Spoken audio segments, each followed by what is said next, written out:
আসসালামু আলাইকুম রহমতুল্লাহি ওয়া বারাকাতুহু। সম্মানিত দিনী ভাই ও বোনেরা, আমরা এই আরাফার সিয়াম রাখবো।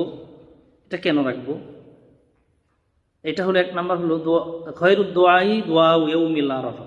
আরাফার দিনের দোয়া সবচেয়ে গুরুত্বপূর্ণ দোয়া, সবচেয়ে উত্তম দোয়া। দুই নাম্বার, যে আরাফার দিন আল্লাহ নবী সাল্লাল্লাহু আলাইহি সাল্লাম বলেন যে সিয়ামু ইয়াউমি আরাফাত আহতাসিবু ইলাল্লাহি আন ইউকাফিরাস সানাতাল্লাতী ক্বাবলাহু ওয়াস সানাতাল্লাতী বা'দা।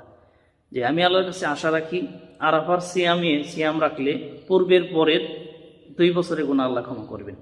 অন্য হাদিসে আছে যে সানাতাইনে মুতাতাবিআইন, টানা 2 বছরের গুনাহ আল্লাহ মাফ করবেন। আর একটা স্পেশাল যে জিনিসটা বলবো, যে আন আয়েশা ক্বালাত ক্বালা রাসূলুল্লাহ সাল্লাল্লাহু আলাইহি সাল্লাম মা মিন ইয়াউমিন মিন আই ইউতিকাল্লাহু আবদান ফীহি মিনান নার মি ইয়াউমিল আরাফা।